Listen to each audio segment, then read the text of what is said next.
120 seconds.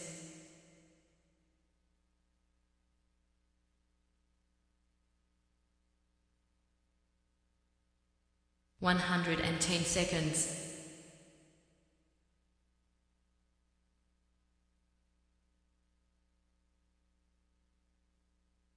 100 seconds.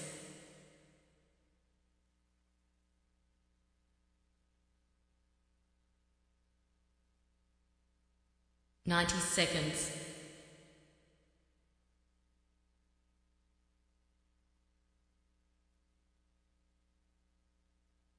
80 seconds.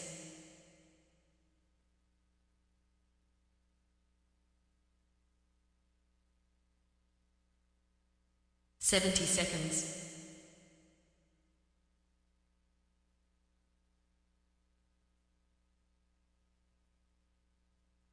60 seconds.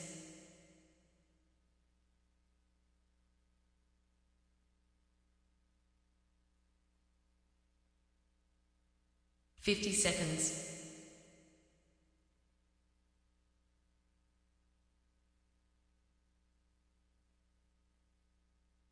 40 seconds.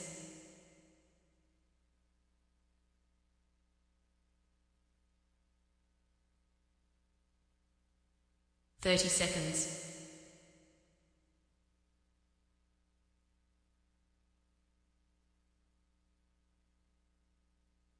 20 seconds.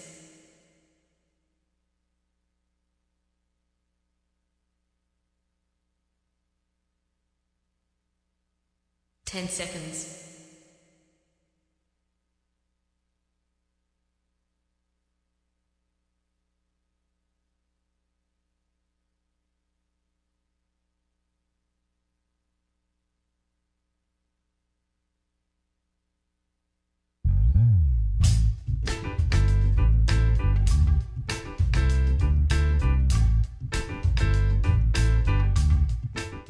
'My name's J.C. McCauley. I'm Nyesha McCauley, and you're watching AccessTV.org.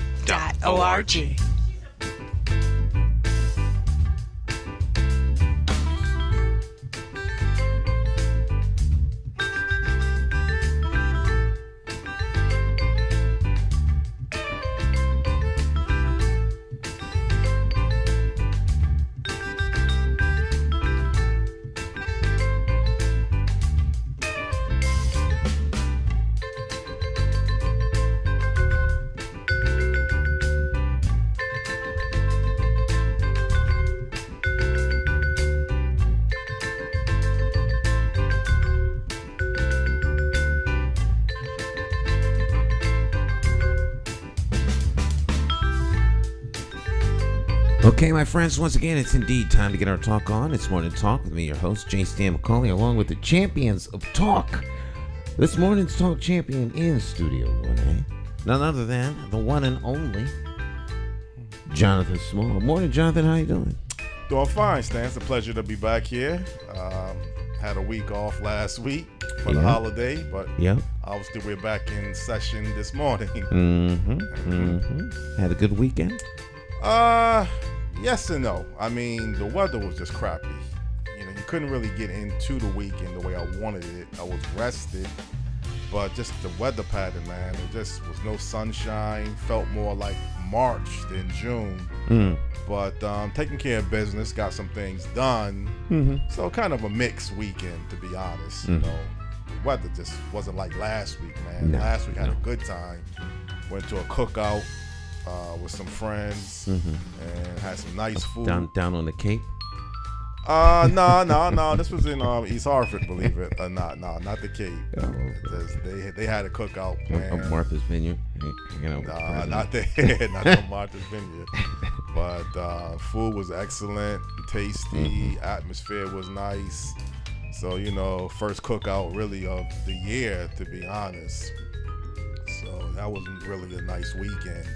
Overall, you know, felt like summertime last week. Felt like autumn time this weekend and everything. But everything is back in session. So how was your weekend? Great weekend. Great weekend. Had a good time. It was cold. Oh yeah. You know, I had to turn the heat on. You did? Yeah. Oh, okay. I don't deal. I'm skinny. I don't deal good in the cold. Who would think you'll be having the heat on in June, though? Nah, in the house, man, it was getting cold. My wife was laughing at my daughter and I. We wanted the heat on. Yeah. You know, I'm like 78. 60 is 5, 7. Well, you know, but it was 70 degrees. That's cold. Yeah, I mean, I had my jacket on. I think I had the heat on inside my car, though, believe it or not. Both There you days. go. So There you go. that By Sunday afternoon, it was kind of getting chilly in the house. Oh, when the weather forecast had said it was going to be 68, it was 90 to Friday, and then it got to be 6, but it was lower than 68. Maybe that was the high that he was talking about, or the weather forecast was talking about. But it had to be like in the 50s, because it was cold. It got cold at night. We didn't have the heat on until Sunday. I turned the heat on. Yeah. So, yeah. Sunday afternoon, about 3:30 or so. See, Sunday was just such a strange day because the sun was trying to break out, like teasing you a little bit, but it never broke out fully, though. It just broke out for a little while, then it went back cloudy, and the sun would have made the difference. So even if it would have been cold, if the sun would have been out, I think that would have made me, at least me, feel a little bit different. I don't know about you, but the fact that the sun couldn't really break through, it was windy, it didn't rain a little bit. Well, Saturday was nice. Sunday, I stayed in the house all day Sunday. But Saturday, we were out and about. So Saturday was a very busy day. Yeah. It was a very, very busy day. Yeah. So, hey. Well, it is Monday, my friends. And, of course, every Monday is a day that we go out and talk to experts at whatever field they're in. Jonathan goes and finds us interesting people from around the world. And so, of course, today is no different. We have a special guest joining us. Special guest Monday, I guess you could say. And so I'm sure we'll have another master class in the subject at hand. So Mr. Small, of course, the official booker of guests, we will let him have the high honor of introducing our special guest. Well, good morning to people out there on Morning Talk Live with J. Stan McCauley Talk Show. This morning we have a veteran in the entertainment industry from an award-winning music group that had a tremendous influence and impact on not just one level of music, from R&B to hip-hop to pop. The group has worked with just about every particular major artist in the music industry. They've been able to cross range into other areas of entertainment. They was involved in movies. So this is really going to be an interesting, high profile, fun guest interview this morning on Morning Talk Live with J. Stan McCauley Talk Show. The guest this morning is from the award-winning music group Full Force, no other than singer, songwriter, producer Lou George. Good morning, Lou. How are you doing? What's up? All right. I'm telling you, so if you see me sometimes pausing, because I can't hear y'all too volume-wise, but I'm doing the best that I can, but I'm very honored and happy to be a part of this show. I gotta tell you, the intro, I love the musicians, and especially the brother on the vibe, is really, really, really beautiful and inspiring. So you guys got a great intro to this show. Thank you. Jay Hogarth on vibraphones. Jay Hogarth, and I did caught the show you had earlier this week with him on, so we'll talk a little bit about that afterwards. Lou, could you kind of let people know a little bit about yourself and background briefly before we get into our topic of discussion? Okay, so my name is Lou George. Actually, my birth name is Lucian George. I was born at St. Thomas, Virgin Islands. And I found out also that our host, Jonathan Small, also comes from one of the islands.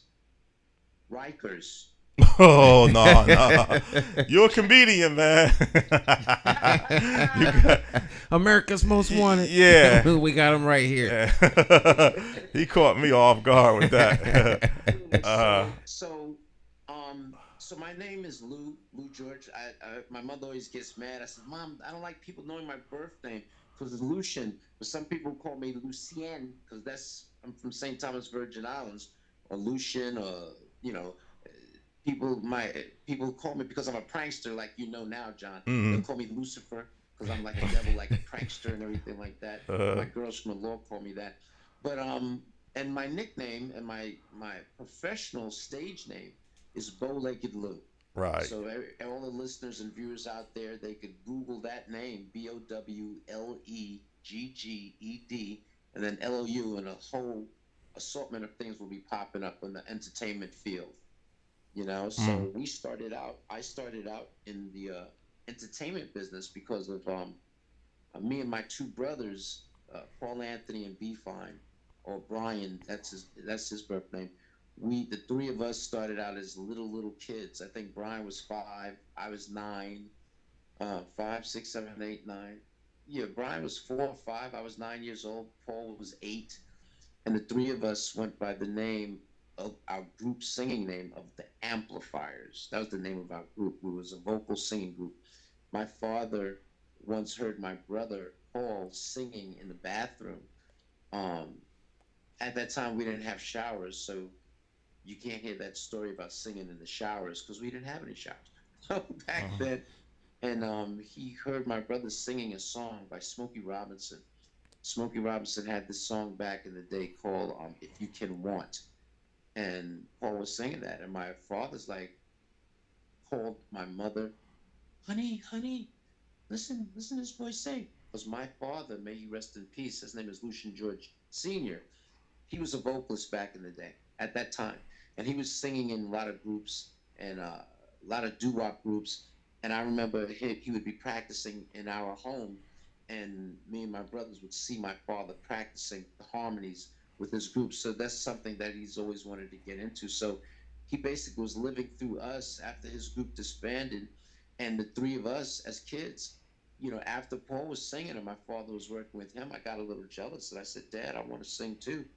And he got me in there with Paul, and then my brother Brian, who really didn't care or performing, you know, my father had to force him and sometimes beat him, give him a belt beating to get into it and start singing with us. And then we did. The three of us were singing, and my uncle Cito, may he rest in peace as well, he's the one that told my father, hey, let's make them like a real group. Instead of just singing in the neighborhood, like for money and everything, let's do it. So my Uncle Cito bought us our first uniform with a shirt and frills down the middle. And he got us, him and his friend George McKinnon, they got us to be at the Apollo Theater. Back in the days, like I know people know about Showtime at the Apollo in the amateur hour, but the Apollo Theater in the 70s, when we was there, the late 70s, they really had an amateur hour every Wednesday.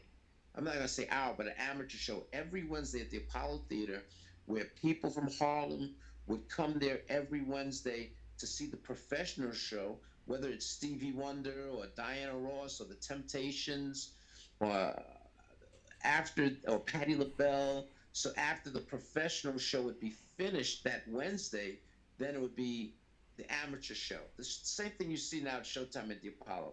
But it was a real thing every single week at the Apollo Theater with no TV cameras. So the three of us got up there and we sang this song called Cloud 9, which was made originally by the Temptations. Me and my brothers, we sang this on the Apollo Theater, and we won first place. And you know, you get just like you see on TV, the audience approval, that's how you win.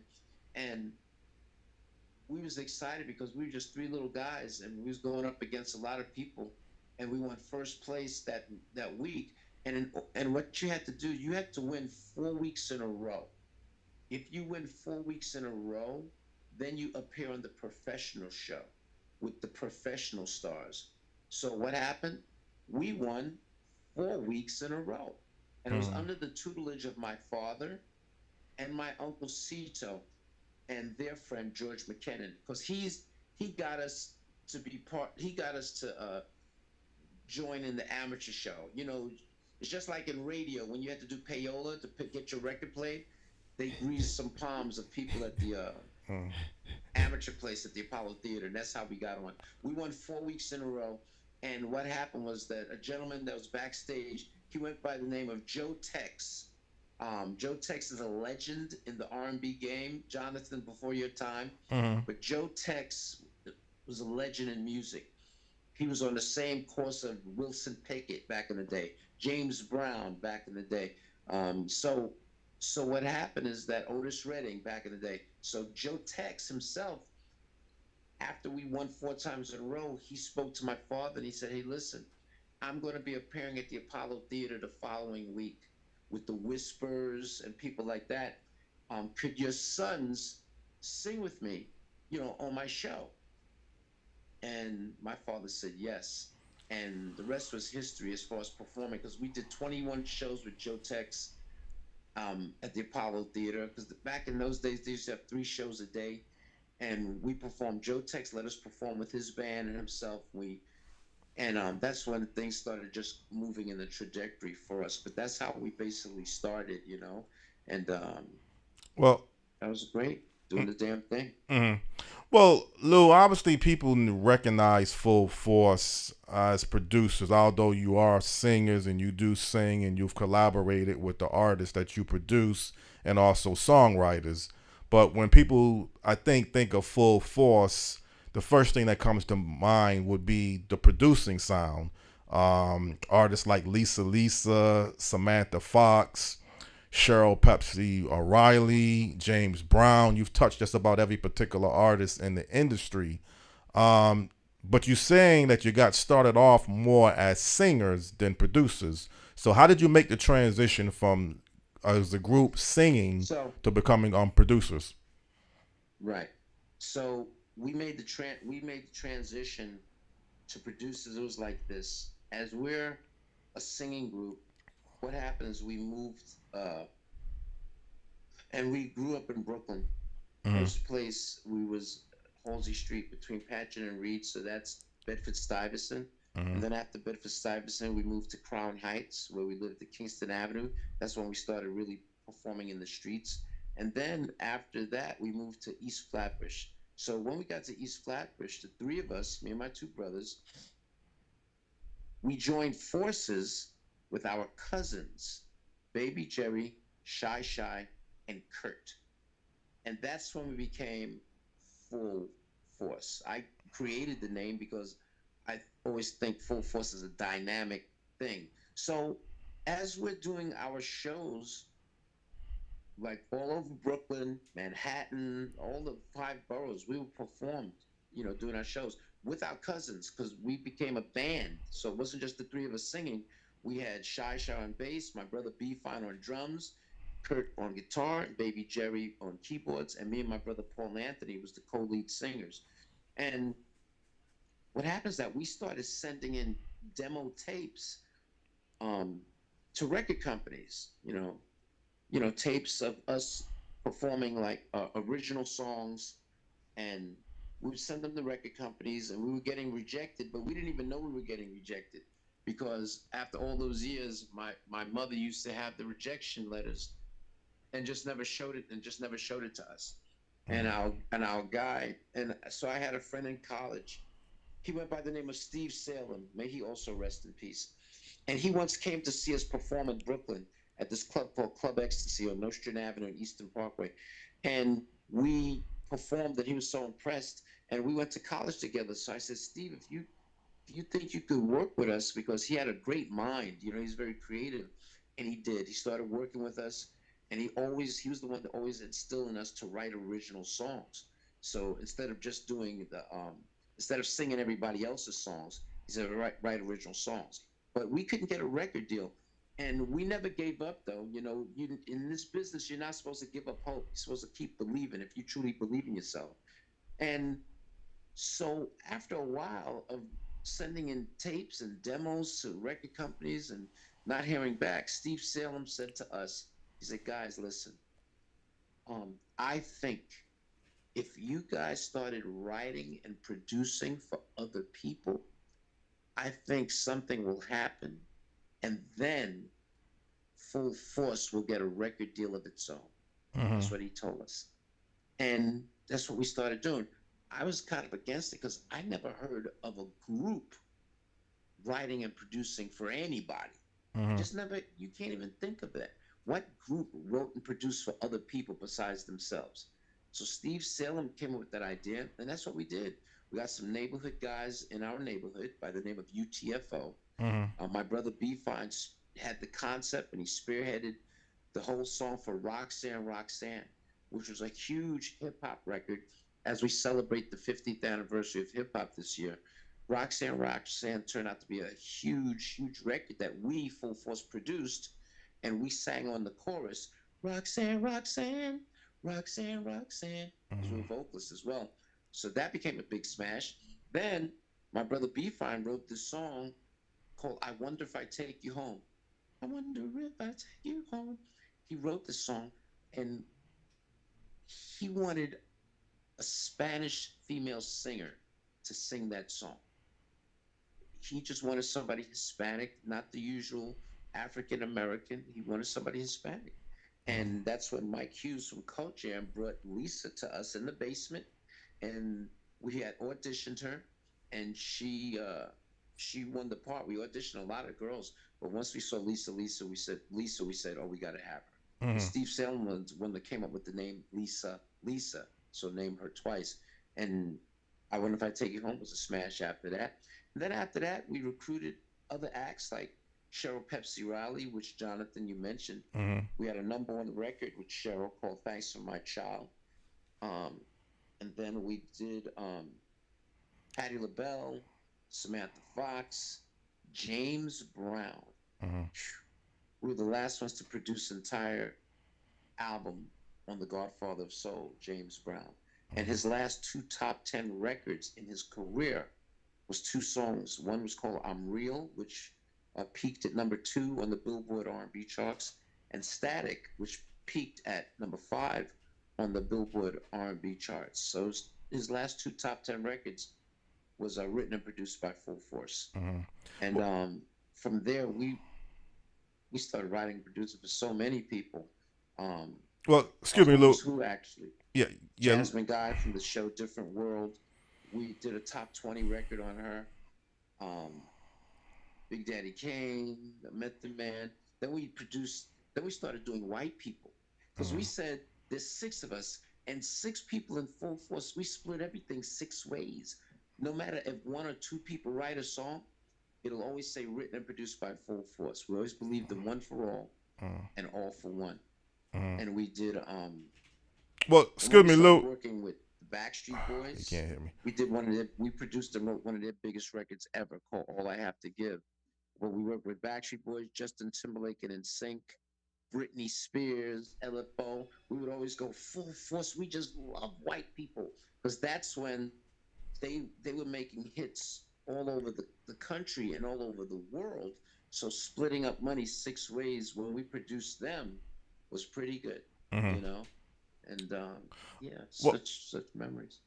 Well, Lou, I have a lot of questions. I think, Stan, you may have a few questions. Oh, well, you don't have a questions? Okay.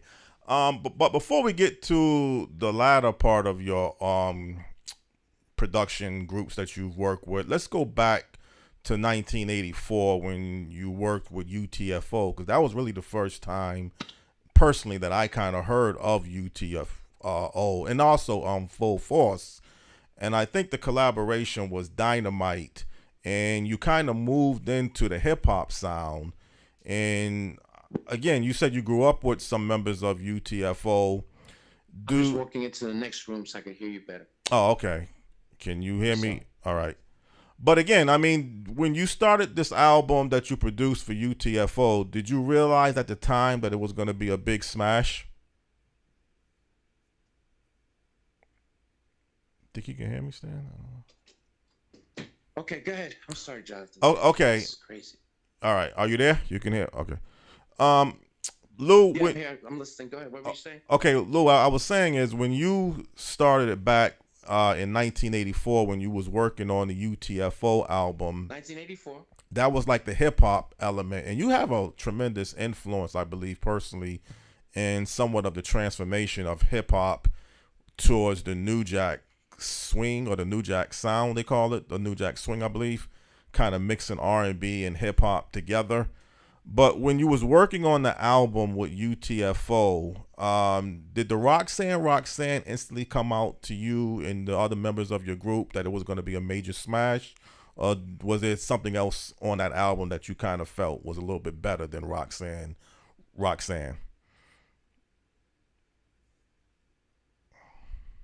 I mean, I can't. I didn't even hear you, You didn't? Jonathan, man. I'm sorry. Okay. I know you guys can hear me, but I can faintly hear you. Can you hear me now? What did you ask me? Well, first of all, Lou, can you hear me now? Yeah. Okay. Lou, I had stated again. Just very low, but I can still hear you. What did you ask me? Okay, this was about the UTFO album that you worked on in 1984. And at the time, you was kind of branching into the hip-hop sound. And you kind of get credited for creating what the New Jack Swing was. Is that what they called it? The New Jack Swing, I believe, or something on that time. I gotta be precise. But did you realize when you was working on the UTFO album and you came up with writing and producing the Roxanne song that it would be such a huge hit, not only as a hit song, but also create like 25 or so much other battle rap songs to come out after that? So what was your take going into the album working with UTFO, realizing that this Roxanne was going to be an instant smash? Okay.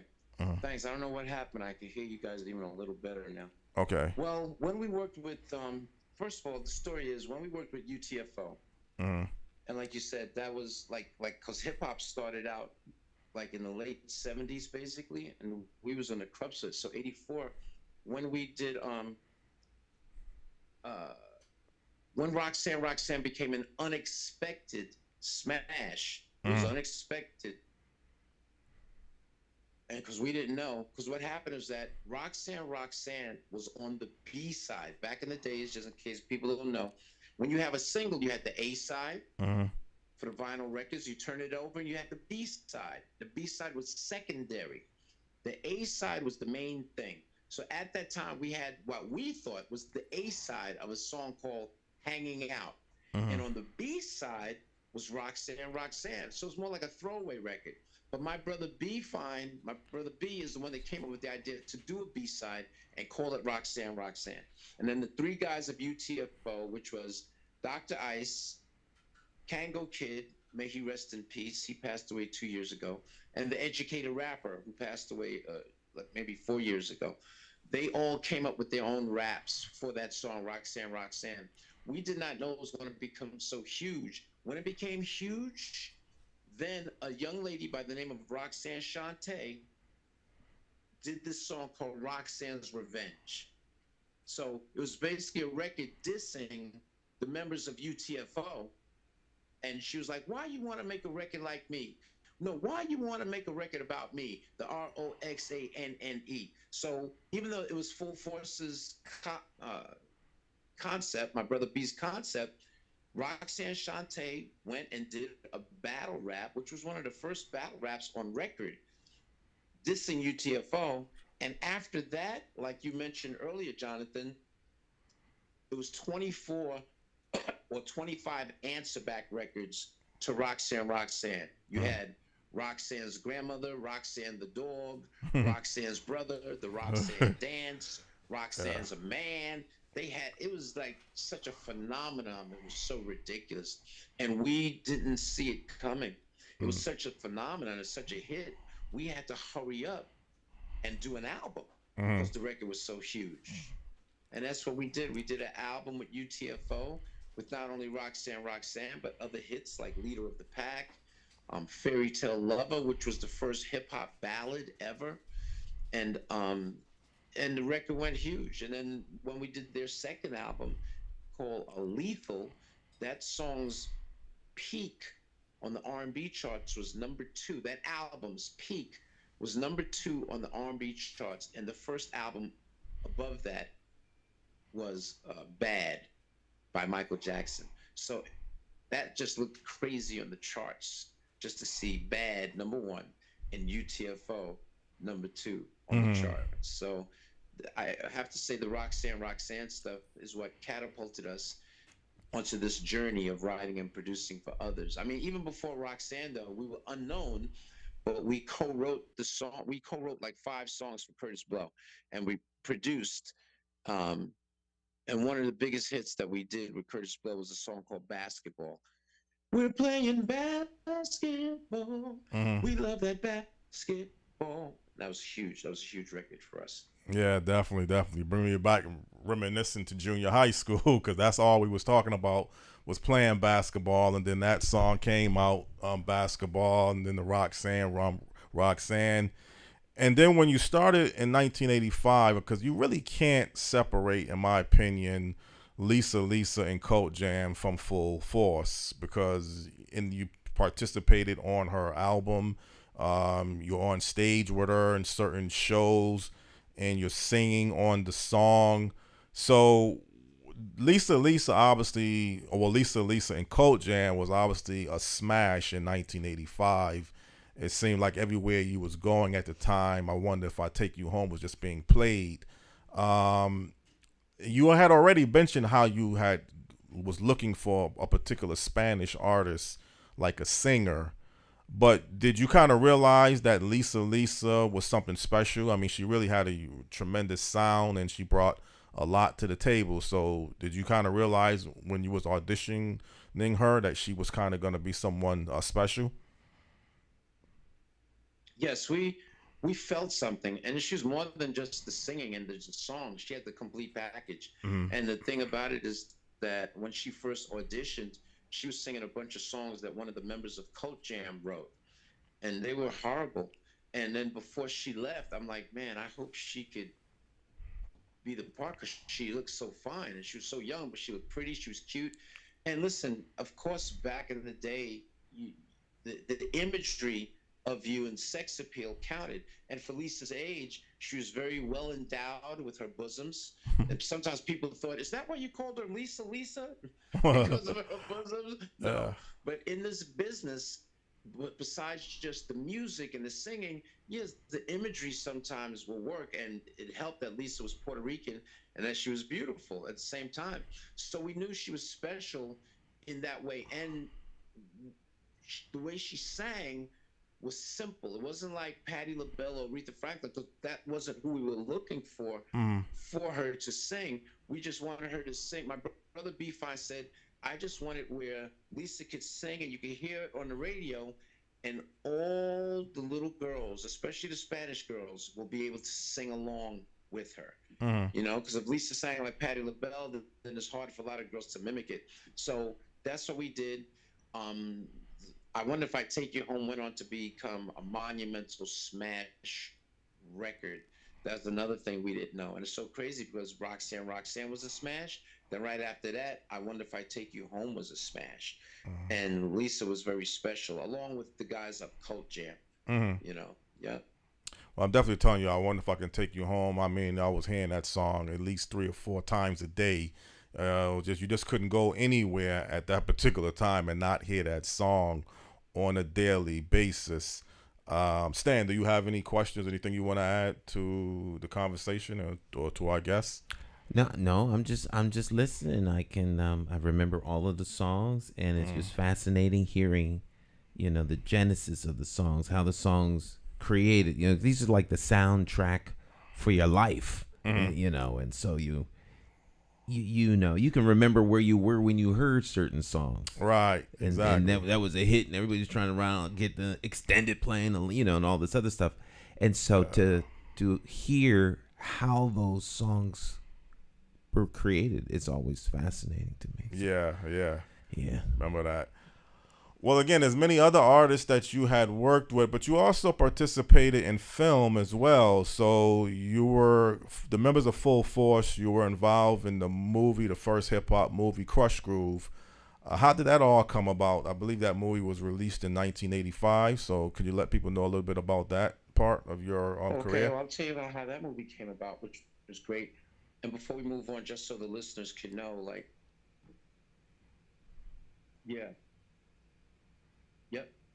Yep, 85.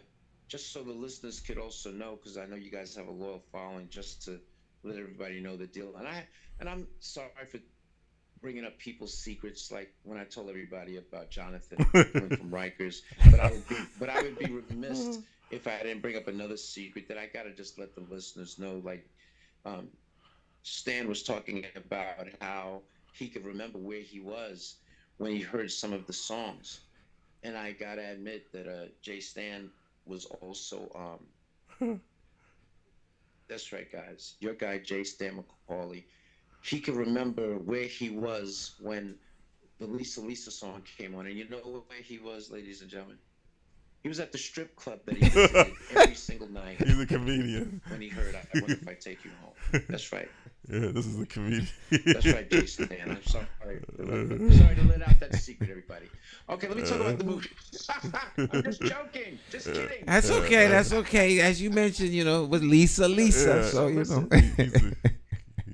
so So with Crush Groove was a movie about Russell Simmons' life, basically, and it starred Blair Underwood, who is my great friend of mine still to this day. But that was Blair Underwood's first movie that he acted in. Sheila E. portrayed his love interest in that movie, and then you had a plethora of hip hop acts such as the Fat Boys, Run DMC, the Beatsy Boys, LL Cool J. And that was one of the first hip hop movies with hip hop stars in it. And my brothers, Paul Anthony and B Fine, they were only in two scenes, but everybody remembered their two scenes because they played like the enforcers, like the bouncers of this club, where they would menace and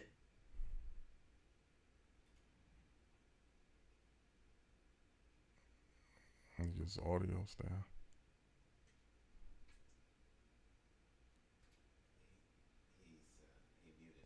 He mute. Can you let him know? Yeah. You unmute yourself. Can you guys hear me? Now we can. Yeah. There we go. Yep. Okay, great. So my brothers played these two bouncers, menacing bouncers with Jerry curls, and my brother Paul had the ripped T-shirt, and they would beat up Blair Underwood or beat up Run DMC. So that whole bully stuff started with Crush Groove, and Crush Groove went on to become a good hit. But that movie was the precursor to a movie that we appeared in, where I, along with my brothers, appeared in, which has now become, and who knew that House Party would become a hip hop classic, not only hip hop, but just a movie in general. We're celebrating 33 years of House Party, and it amazes me that the movie is still relevant today, and people love it, and it's a smash. I mean, I can't go anywhere without saying, like, when they go, I remember you from House Party, and then I got to talk in the House Party voice. I'm going to kick your freaking ass. That became like somebody called it an iconic line for in the movie. And that's something that I created, and me and my brothers actually created our parts. We played the bullies in House Party, which was a huge record, which was a huge movie. And that movie was directed by Reggie Hudlin and produced by his brother Warrington Hudlin. And how we got the roles in that movie as the three bullies was that when the script was originally written, Reggie Hudlin actually wrote our names in the script like part of the description of how he was describing the bullies from high school, the bullies. And in the script, he said a character, I guess Kid and Play might have been casted at the time, but they said the two characters, they get accosted and bullied by three Jerry curled, muscular guys, somebody like Full Force. That's what it said in the script. Somebody like Full Force, So a friend of ours that knew us and that worked with us when we worked with Curtis Blow, he told Reggie Hudlin, he said, hey, Reggie, why not just get Full Force? I mean, you're describing them in the script. Just get them. Mm-hmm. Let's see if they'll work out with the movie. And he said, you think they would do the movie? He said, just call them. He gave us the number and he called up my brother, Paul Anthony.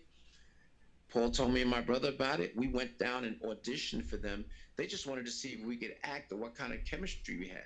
Needless to know that the three of us, because I'm a theater major in college, and I used to get my brothers and we would do a lot of acting together, just the three of us, in the house doing plays and stuff like that, really low key. So when we auditioned in front of the Hudlin brothers, we did an impromptu thing. They loved what we did, and they said, okay, we're going to roll with that. And the rest is history. We all got together. It was us, Martin Lawrence, Kid and Play, the late Robin Harris, Tisha Campbell, George Clinton, who played the old school DJ.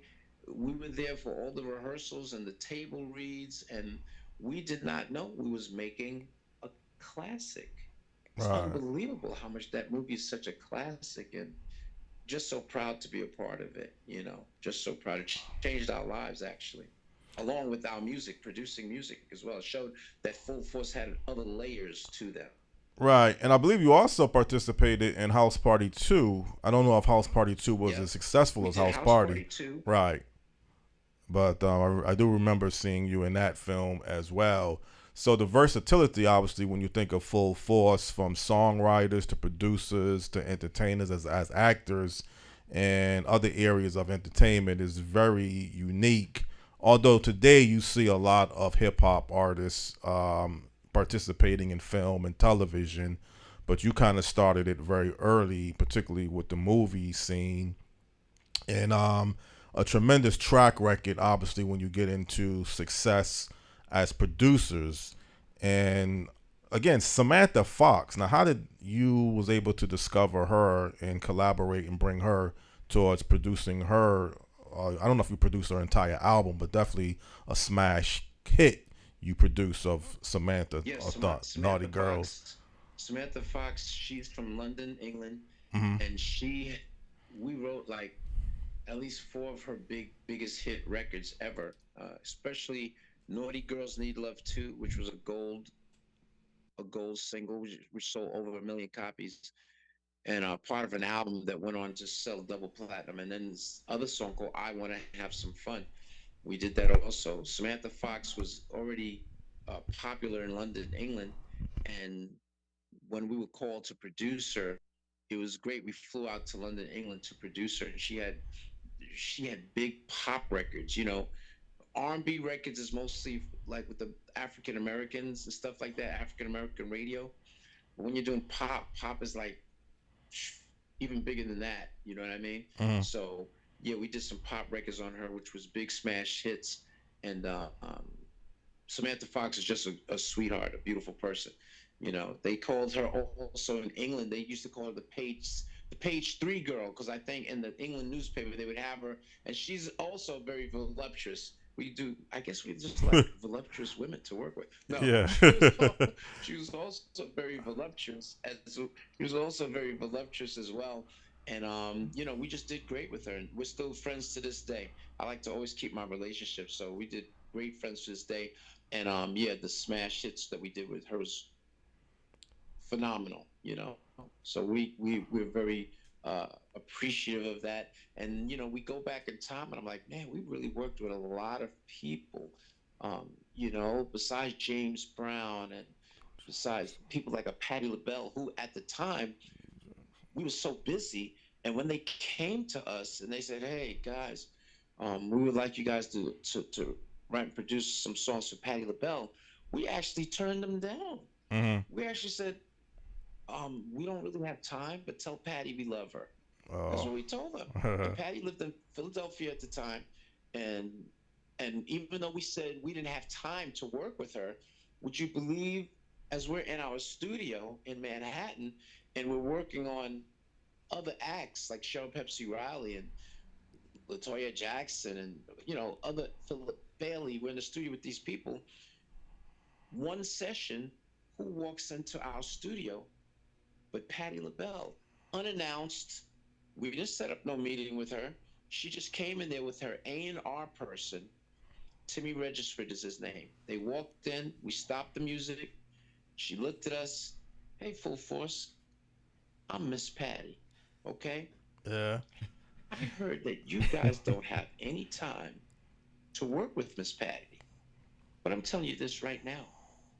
I want you. Can y'all hear me? Yep. Oh, You're yeah. back. look. I want you guys to get your schedule together. I want you guys to talk to Timmy Regisford, and we're gonna make a schedule for Full Force to work with Miss Patty, okay? That's all I got to say. Mhm. And she just left. Right. And we were so dumbfounded. We were so dumbfounded we couldn't even speak. And in my minds, we're like, who the hell do we think we are to say that we don't have time to work with Patti LaBelle? Are we ridiculous? Yeah. So we ended up working with Patti LaBelle on her album, Be Yourself, which was a gold album as well. And we did 3 songs on that album. And one of our most exciting treats and surprises to do was we knew 2 of our artists that we managed, which was Lisa and Cheryl Pepsi Riley. We knew how much they loved Patti LaBelle. Mhm. And we told them both, hey, listen, next week we're going to be working with a new artist. We want the both of you to come and sing background vocals for this new artist. And when they came to the studio, the new artist was Patti LaBelle.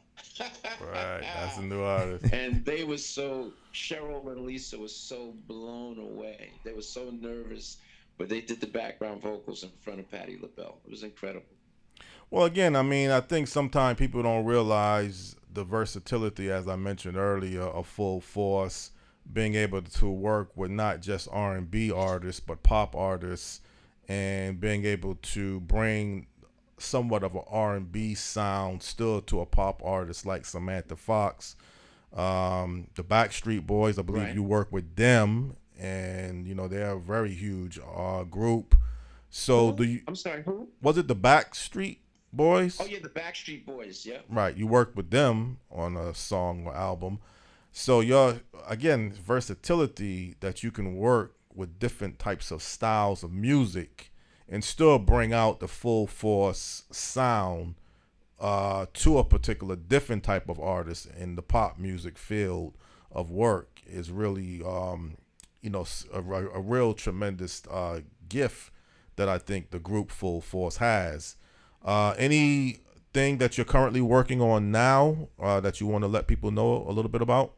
Sure. And Jonathan, let me not interrupt you, just to let you know, like, and thank you for noting that about us being versatile, because we pride ourselves to be versatile, to work with a plethora of artists, not just the Backstreet Boys, but Justin Timberlake and NSYNC. We also was the last American producers to work with the late great Selena, and working with her.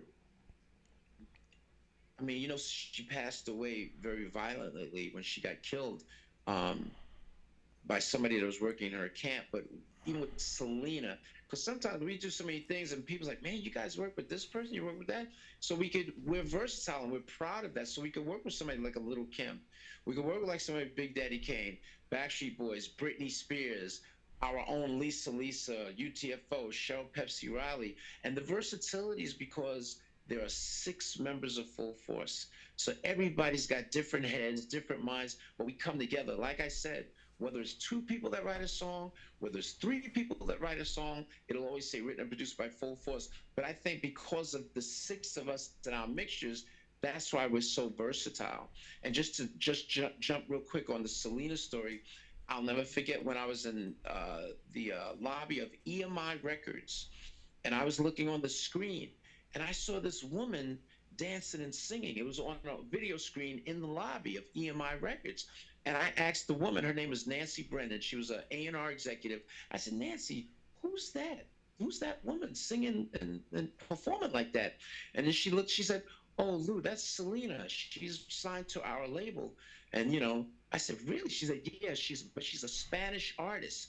And I said, wow, do you think Full Force can work with her? Because she looks so beautiful and she's singing. And I hear her singing in Spanish, and I don't care if we have to produce Spanish songs. Can we work with her? And then she said, well, you know what, Lou? Right now, we're getting ready to do our first all English album on Selena, our full all English speaking album, because at that time, Selena just did Spanish records for them, Spanish albums, Spanish singles, and they were huge all over the world because I never heard of her. A lot of people never heard of her. But then when they said that, well, yeah, you know, Selena would perform before she had a record deal. She would perform some of our songs that we did, Jonathan, for Samantha Fox. They did a song called "Naughty Girls Need Love Too." They performed it, which was so crazy. And so she said, "I'm going to get in touch with Selena's brother and let him know that you guys would like to, work with her." Got in touch with A.B. Quintanilla is his name, and they got in touch with Selena's brother, and they said they love Full Force. So once again, I never heard of Selena, and I didn't know she was so huge in the Spanish market. And then when she came out with the English album, she was huge all over the world. And it's so crazy because we worked with her in the studio, and she was supposed to come back to Brooklyn to do this song called "Missing My Baby," just to do the backgrounds. And I'll never forget getting a call from my mother. And she said, Lou, are you sitting down? I'm like, am I sitting down? What are you talking about, Mom? Selena just got killed. I'm like, what do you mean Selena just got killed? She got killed. So after getting over, not even getting over, I'm like, unbelievable. She got killed. So we thought the album was going to be scrapped because she only did, I think, like 5 English songs at that time. And we thought that that whole album was going to be scrapped because it was supposed to be an all English album. But what they did, they called us up. Hey, guys, can you guys complete the song that you did with her? Because she already did her lead vocals. And Selena was such a beautiful person, too, with a great sense of humor. She already did her lead vocals. And they said, can you guys finish it? So we said, we'll do the background vocals since she already did the lead vocals, and we'll finish up the song. So they flew us out to Corpus Christi, Texas, where Selena's headquarters were. And it must have been like 3 weeks after she passed, because we still see the flowers on the studio steps and everything. And we went in that studio, man, and full force, we went and did the background vocals. It's a song called, which is so crazy, the name of the song is called "Missing My Baby." You can see it online, "Missing My Baby," featuring Full Force and Selena. And we did the background vocals right there. Once we was in the studio and we finished what we had to do, we invited the family, who was all there, to come hear what we did. It must have been 20 family members, the father, the mother, Selena's widowed husband. They all jam-packed in that room. We played them the finished product of "Missing My Baby" with Full Force doing the background vocals. And as they're listening to the song, it's kind of heartbreaking because the name of the song is called "Missing My Baby." And Selena's vocals are singing throughout all of that. And there they are listening to Selena sing and listening to the recording. After the song was over, the father, Selena's father, stood up and started clapping for us. After he started clapping, then the whole family started clapping for us. I'll never forget that as long as I live. And that album, which we did 3 songs on there, including a Spanish song called Tecno Cumbia, it went on to sell like 8 million copies. And we're so proud of it. I'm sorry, because I know you was asking me what we're doing now, but I had to tell you the Selena story, because not many people know that we worked with Selena if we don't speak it, but such a beautiful person, such a beautiful lady. But what we're currently doing now, I know my brother Paul Anthony, he's doing a solo project. He's got a great duet that he does with this young lady named Shalia. I just love it. You know, best of my life. It's just incredible. We have Baby Jerry, who me and him collaborated to, and Full Force. It's a Full Force production, of course. It's a song by Tiffany Janelle, and it's a remake of "I Wonder If I Take You Home," but it's done in neo soul form. And Tiffany Janelle is managed by a young lady by the name of Josie Harris, who was one of the dancers in Keenan Ivory Wayans in Living Color. And we have another group called Allure. Allure's has a new song out called "Loving You," and how we got with Allure is that Full Force, we wrote and produced a song called "All Cried Out," by Lisa and Coach Jam featuring Full Force. And that song was a ballad and it went on to be smashed. 10 years after that, a group, Allure, featuring 112, they did a remake of All Cried Out, and All Cried Out went on to be a big smash all over again. And even though we didn't produce it, we're still the songwriters. So thank God for Steve Salem up in heaven for telling us about writing and producing for others, because that's really our bread and butter, even still to this day. So All Cried Out was a smash. So the things we're doing that we produce is those three things. I'm actually doing an independent movie called The Cafe, which I start shooting in Phoenix, Arizona. And we're still doing our things, you know. We're still, Full Force is still doing our things, still creating. And, you know, God bless that. Well, there's definitely a lot to think about when you think of Full Force, and again, the impact and influence that you played in the music industry, working with different types of artists, not just one particular style. Because, like I say, I think the misconception might be, well, Full Force is mostly an R&B type of producers, and that might have been the majority of your work. But obviously, again, being able to work with different types of artists, Spanish artists, pop artists, hip hop artists, creating the New Jack swing or the New Jack sound to some degree with one of your songs. I think it was Alice back in 1985, something on that line. Some people might give Teddy Riley the credit as being the creator of the New Jack sound. But obviously, I think when people look at their history, your group Full Force might have actually came out with the first New Jack type of record, and somehow along the line, Full Force doesn't always get the credit. I think personally, Full Force doesn't get enough credit for what you have done, and I'm not just saying that because you're as a guest. I just think, just look at the history of what you've been able to do. And I just definitely appreciate, you know, give Kevin Harewood a lot of credit, you know, just say I want a big member of Full Force. Who better to contact than Kevin Harewood? And he's like a gold mine in this industry as well. And Stan, again, I don't know, do you have anything you wanted to say? Again, I don't want to really leave you out of this. If you had any questions, anything you wanted to ask? No, I thought that you know, the information you shared was fascinating, because one of the interesting things about this avenue or off ramp for the discussion is just, you know, what it takes to put together, you know, music. And productions, you know, whether they be movie, whether they be things you listen to, and the behind the scenes, and it's just it's fascinating to me. To me, well, there are television shows that somewhat talk about the subject, but you know, just knowing what goes on behind the scenes and hearing other people talk about it is it's always fascinating to me. Right. We were having some technical troubles getting him on, because he's in a place where the signal is just really, really bad. So he's gone. He's gone. Yeah. He somehow his signal dropped out, and he couldn't get a signal, so he was trying to use his phone. So his battery may have died, or the signal just is gone. But he's not here. Oh, he's not on the air, so I can't even close him out. Okay. Well, that's a great closeout. That's a good, okay. Yeah, so you know. All right.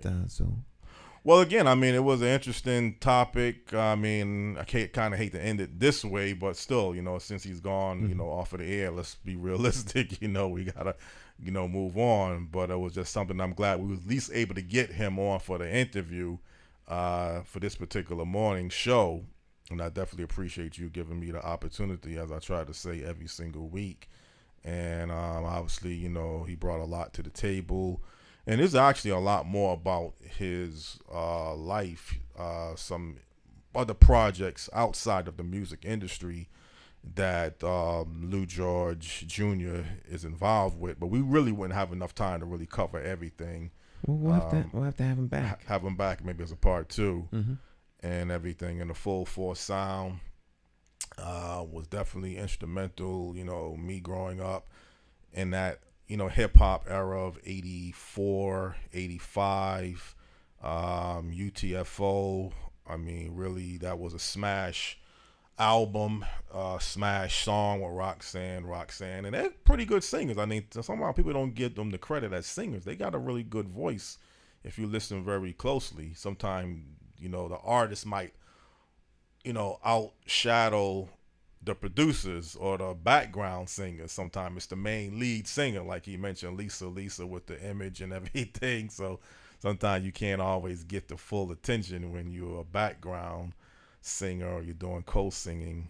The background singer has a job. So has a job. That's what they do, background. Right.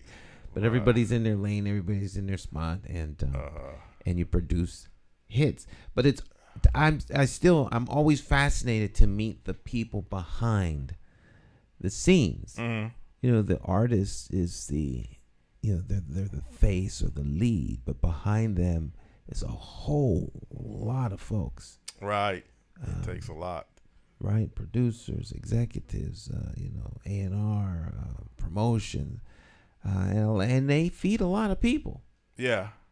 Well, that's why I said a lot of people. It's a fascinating industry. Well, it's the entertainment industry. I mean, that's why I was so highly motivated one time when he was trying to bring a major entertainment form of a company here, because I was just learning at the time. I mean, obviously you gave me some inspiration and some insight about, the opportunities that exist in the entertainment industry, and, definitely it still exists today.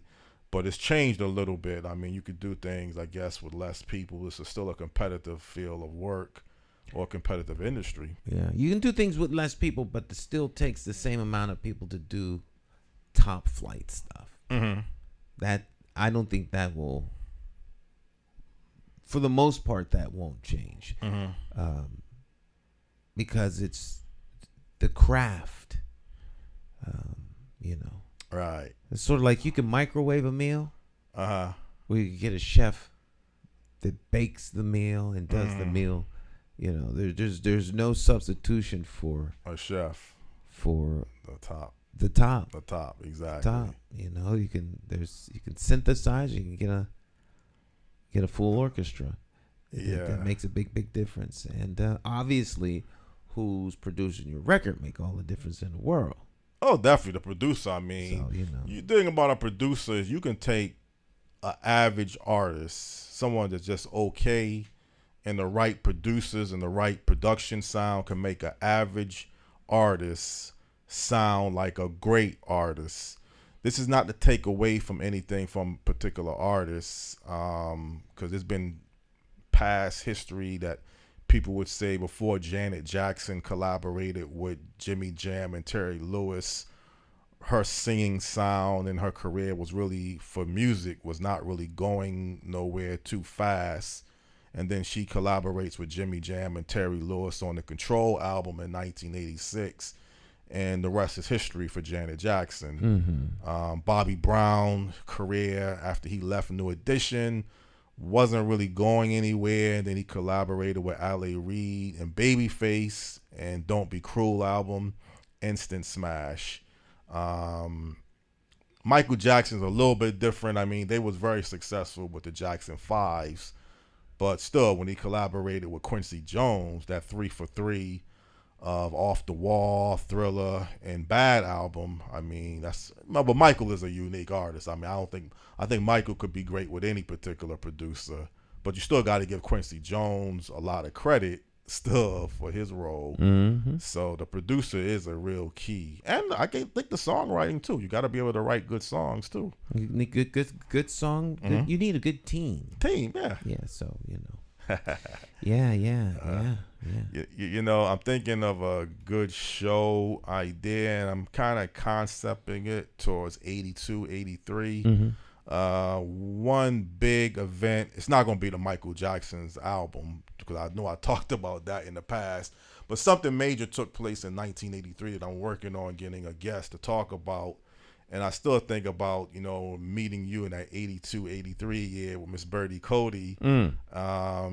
For some reason, Miss Birdie Cody. Was that when it was? 82? 82, 83, okay. Yeah. How old was I? I was 22 years old in 1982. Well, you was working at Pratt & Whitney, wasn't you? Yeah, I was 22. Yeah. Yeah. I remember you being like, you seemed like you was tall, because I guess I was shorter. Well, you were a kid. And then He was in the 5th grade. Sixth grade. Yeah, sixth grade. Yeah. And then you had an Yeah. afro and everything. And yeah. Yeah, I don't never think of you as. I don't think of you from that time. That time, yeah. To me, you've always been big like you are Big now. nah, you can't picture. It's funny you meet people who remember you from when you were small. And unfortunately, I don't think we have any photo albums, anything about that year, because again, we were so rowdy that year. Miss Cody canceled the graduation. We didn't even have any graduations for the 80s. Oh, that's year. right. You all was bad. That was know. you all was a bad class. And the lady did so much for us. You know, I didn't go on the trip to Washington D.C., but she took the students. Maybe she was doing that every year, but she took the students to Washington D.C. Yeah. I think they was giving some behavioral problems down there, if I'm not mistaken. I don't remember. I know I went to Washington D.C. I think that might have been your class. So. It was. Okay, yeah. I was a chaperone on the Washington D.C. trip with the young people from Clarence Barber School. Yeah. Yeah. Well, not to give you. I mean, you know, obviously, Miss Cody really doesn't feel comfortable doing Zoom interviews, so I really can't really get her on.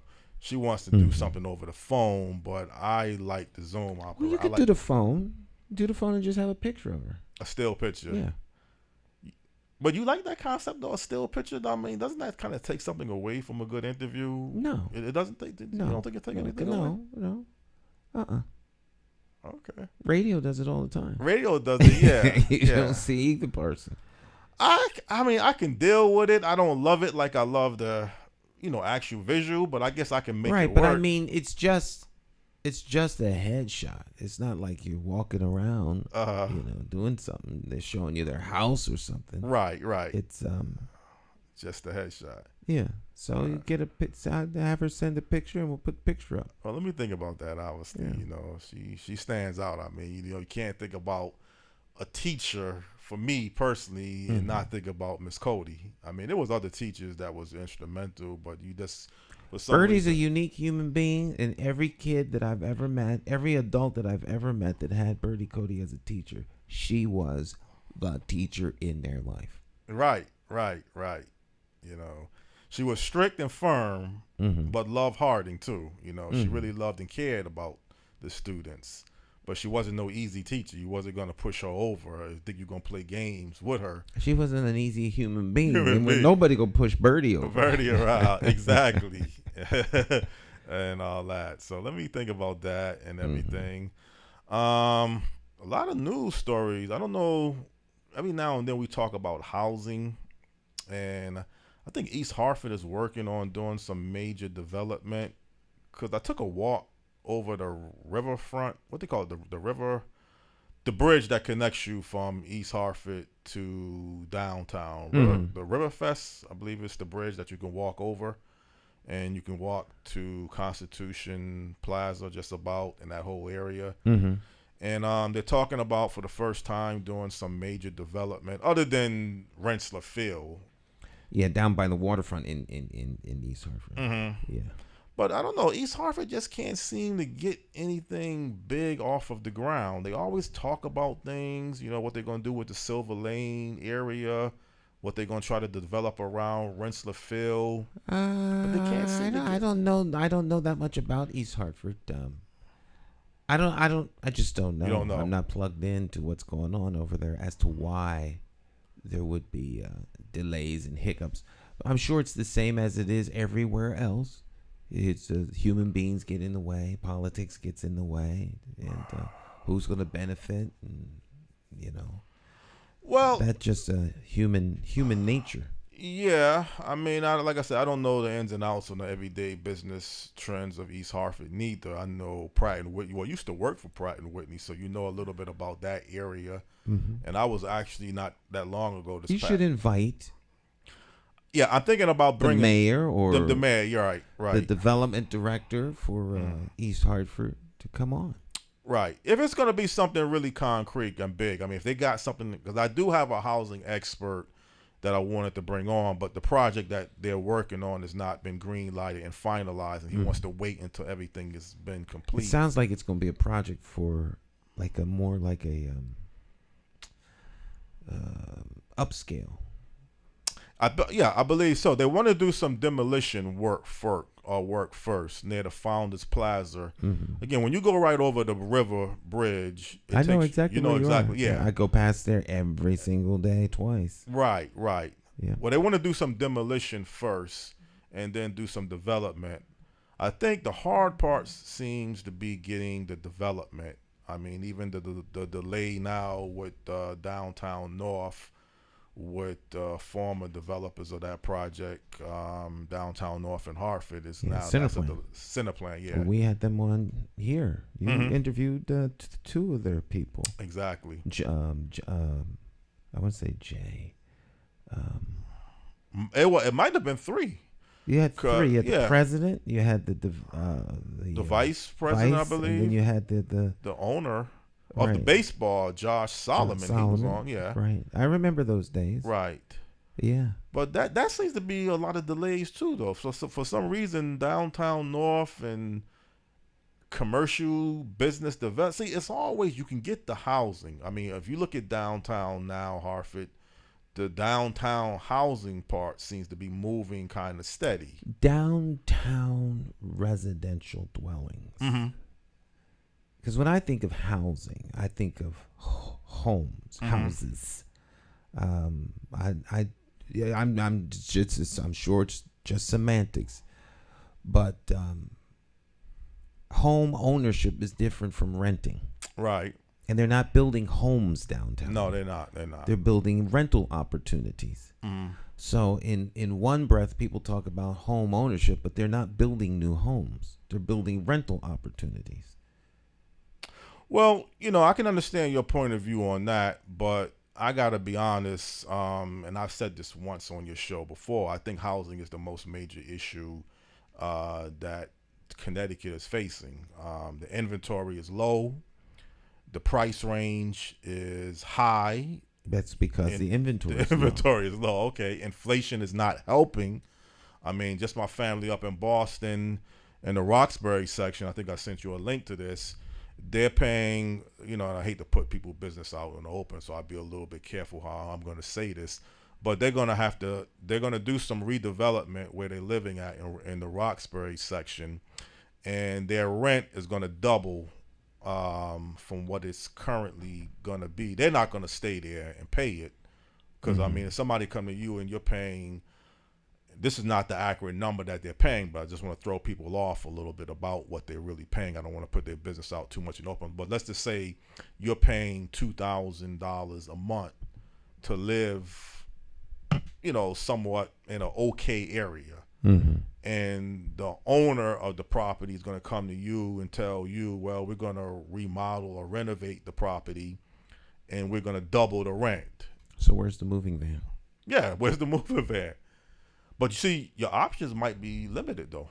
I think because of the low inventory, the cost of the rental market, cost of homes. I don't think you can go anywhere today, Stan, in Connecticut. I don't know about the entire country, and get a decent. What is decent? Decent is something clean, safe, not issues, not structural issues, not loitering, not landlords not keeping up the place. So I know I say decent sometime, and say, okay, what is decent? Not having any issues, like almost a move-in ready type of atmosphere. I don't know. I've moved several times, and every time I've ever moved, I moved into a place I liked. The only place I didn't like living was Billings Forge. You didn't like you like living on Enfield Street? Actually, I did, yeah. Okay, you didn't have no issues? You didn't see anything about that area that kind of made you wonder? I mean, the area had some challenges, but I lived on the 3rd floor, kept my windows open all the time. All summer long, my windows were open, nice fresh breeze. There's a little issues, a little gunshots here and there. But I have a bullet hole in my wall right there. Right. So, Well, Well, you said the politically correct word that a lot of elected officials say challenges. They don't There say are challenges. I use challenges on purpose. It's not to be politically correct. There are challenges everywhere. Everywhere. However, when I was living on Enfield Street, people sat out on their porches. Mm-hmm. There were barbecues and cookouts.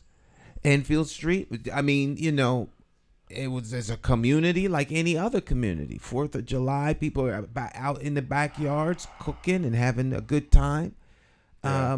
Are there incidents where things happen? Things happen everywhere. Yeah, I can agree with that. This was a time when my car was being fixed. Mm-hmm. So I didn't have my car. My wife was working at Harvard Public Access Television. Right. And she would come home on the bus. Mm-hmm. I traveled on the bus, walked down. I can't remember the street that was right in front of me. It goes up and almost to the Ebony Horsewomen. I can never remember that street. Nonetheless. Oh, Westland? Not Westland. 1 block over. Oh. Okay, there's a couple side streets. Yeah. But at nighttime, she walked home by herself. I walked home by myself. I had the kids with the baby carriage. I never had ever had a problem. But you see, and I was never ever afraid walking anywhere on Enfield Street. The strange thing about what you're saying is there are many people who feel the exact way that you feel. And then there's other people who feel the complete opposite. There's people that feel that way downtown. Right. Scared. Yeah. Scared. There are people who are afraid to come into downtown Hartford. Right. So the fear factor is up here. Now, and it's real, whether it's a real threat or perceived threat. Mm-hmm. The human being processes it as a threat. So those are personal issues. Everyone ain't going to like certain places. That's why people have the liberty to move wherever they want. But I never had any problems on Enfield Street. Yeah, but truthfully, you didn't stay really that long comparable to other places. I was on Enfield Street for 3 years. 3 years? Okay, I thought it was only 1 year. So it was 3 years? 3 years. Okay. 3 years. 3 years. Okay, well, that's long enough to kind of get a feel and taste of a place. Mm-hmm. I moved to Enfield Street from Coltville. Yes. I remember that loft style. Yeah, people thought it was crazy. Well, yeah, I mean, I thought you had a reason, though. I thought you wanted to show some political... well, I did have a reason. Reason, yeah. Right. Well, again, I mean, my point is paying double your rent. And I saved money on the rent. Well, but then, see, there's a reason why rent is going to be lower in some areas. I mean, I understand you do save money going from Coatville... part of the Coatville building in Hartford to Enfield Street or Barber Street. It's gonna be less because the demand is not that high. I mean, there's a reason why one area. It's not to put down anybody, right? But there's a reason. This is a loop, episodic conversation Jonathan and I have at least twice a year. Well, yeah, maybe more than that. And really, I want to bring a housing expert to get to the root of it. But like I say, the person is not ready because this covers a lot of different areas. I mean, perception, reality, a young woman getting killed on Westland Street, targeted incident, that can happen any place. Absolutely. There's been people killed downtown. Mm-hmm. Doesn't happen often. No. But again, I think when people hear these things... I was out campaigning in the West End. Mm-hmm. Had a very interesting conversation. This guy's house had to be maybe, let me think, 1, 2, 3, 4, like a block. If you walk from one end of the street to the next, where that's a block, 4 walking blocks away from Pedro Segata's house. Mm-hmm. Son was shot in front of the house. Now, you said this was in the West End of Hartford? West End. Okay.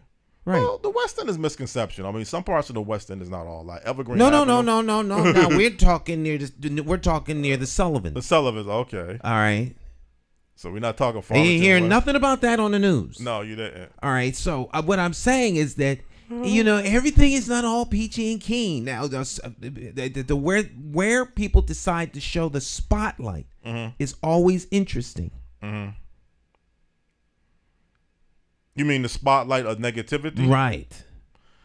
So, always remember, the power of the press isn't what they present to you. It's what they don't present. The power of the press is what is not printed. Right. What is not reported. That's the power of the press. Right. To withhold information from you. Well, you know, I'm smart enough to know the south end of Hartford, Wethersfield Avenue, and it's not all that. There's dangerous areas, Benton Street, Elliott Street, but you do hear about a major crime if it takes place. I'm not going to sit here and say the press, if somebody gets killed, they're not going to report it, you know, in any part of the city, because I guess legally or maybe business-wise, you know, things like that you really can't cover up too easily. You know, some other incident like carjacking, you know, loitering, other things that goes on daily. Okay, maybe the north end section of the city gets the bum rap. It's the same thing up in Boston, family up in Roxbury. Everybody looks like Roxbury, and Dorchester is the scum parts of Boston, and then there's no other problems in Boston other than in Roxbury or Dorchester. But that's not the case. I mean, there's problems that happen and beyond that, and it's the same thing here. It's probably the same thing all over the country. Some parts of the cities gets a negative press coverage comparable to other parts of the city. But you still got to be aware of, if you're going to make a decision on where you're going to rent or where you're going to buy, what you're getting into. Absolutely, and that's a decision that every human being that's capable of living on their own has to make. You, the viewer, me, you, have to decide, is this a place I want to live? That is a responsibility of the individual. That's not like some group responsibility to make sure that that person has the perfect place to live. That's up to the person who's looking for the spot. Well, yes. It's not up to government or some housing society to make sure that you have the perfect place to live. So if you're low income and you don't make enough money and you have to live in an impoverished, decayed area of the city, that's your fault. I didn't say it was your fault. I'm saying that, okay, so if I become broke in January and I have no place for me and my kids and wife to live, whose responsibility is it to find me a place to live? It's your responsibility to seek out the place that best suits what you're looking for. There's other factors that still have something to do with a place being, and the people participate in it too, don't get me wrong. You know, if people are going to trash, as I think you made a comment with your guest this past Friday about, well, the trash, people don't pick up the trash, and then you said something about downtown Hartford, they do the same thing when they have like an event, but there's still a cleaning crew that picks up the trash. So if you go in our neighborhoods and it's trashy and run down, people litter, that's still your fault, because you don't need to litter. If you see a trash can, why can't you wait to put something in the trash can? Why you got to dump trash in the middle of the street? But there's still supposed to be a cleaning crew that keeps your there should be a cleaning crew. In an ideal world, the street sweeper would follow the trash truck. Right. Trash is picked up in every community once a week. Right. Right? Right. I don't care whether they're rich communities or poor communities. They find a way to put that trash truck in front of your house so that you can bring your garbage out and put it in the trash truck. There's no reason why a street sweeper can't follow the trash truck. Right. Right. And thus improve the conditions of the community. Keep storm drains clean. Little things like that. Yeah, Don't take yeah. rocket science. It just takes a little intentionality and a little bit of management skill. Right. This is not rocket science. All right. So if you have limited resources, well, then maybe you might roll back the trash pickup to once every 2 weeks. 2 weeks, yeah. Or street sweeping to once a month. Maybe twice a year. Places that can get away with doing that are people who don't have much influence on the political process, because these are political decisions. Right. Now, you're not going to get away with picking up trash once a month downtown or sweeping the streets once a month downtown. Downtown may not have the capacity to pay for it themselves, so they might put together a little downtown cleaning committee, right? Or you know, downtown has a little area, a little district, and they you know, collectively pay for the upkeep of downtown. Downtown district, yeah. All right, Or whatever because there may not be enough money in the municipal coffers for that. But people pay for the services that they get. Now, how those services and resources are distributed to the general masses depends on the political clout of those people. You're always going to have a place where people who don't make as much money live as those who have a lot of money. And the places that people have a lot of money, they pay a lot of money for their rent. Exactly, yeah. And so if I'm broke, poor in January and don't have no money, then I'm gonna have to find a place to live that I can afford to live in. Well, you see, that's my point about how important housing. Right, I might have to actually move out of Hartford. Yeah, or move anywhere that you can or afford move find anywhere to, I can to find live. a place to understand. live. Right. Right. Because there's only so many places. At some point, you overextend the capacity of a community or an area to provide. At that point, now you got to go somewhere else. That's not a crime. It's not like somebody's against someone. Yeah. So where are all of the? If we get an influx of 2,000 people into the city, where are they going to stay? Well, as I mentioned, I don't know where they're going to stay, but as I just mentioned, they're looking at doing some development plans in East Hartford. They're not going to stay in East Hartford because they're not going to be able to build those things that fast. They can't even get the demolition together. Demolition, that's going to take time. So these plans have nothing to do with relieving the immediate need for housing. Nothing. Right. What they have is a capacity to redirect taxpayer dollars or private dollars into some construction coffers. So that people can get paid and fatten their little wallets. Well, you know, I think you need a short-term and a long-term housing plan. If you need housing today, you need some place to stay today. Now, you're going to always have hotels and motels, but that's going to deplete your money. So if you find yourself in a jam for whatever particular reason and you can't find a place quick enough, which could be today, could be tomorrow, could be next week, because it takes a process to get a place ready, you know, criteria and everything. The hotel usually is the instant solution. You know, if you got no place to stay. It's not a long-term solution because you're going to run out of money very quickly. That's what I'm saying. You're going to run out of money very quickly. So that's not a long-term. That's almost like an emergency situation. That's an emergency situation. Stay at the hotel. Get your bearings, and then you're going to have to make some serious decisions very, very quickly. I've had family members who wound up staying here for a couple of weeks until they got on their feet a little bit better, and now they're good to go. But, you know. Well, a low inventory and a high demand is a you can say politically correct challenge problem. That is it. Right, that has nothing to do with politics. That's supply and demand. Right.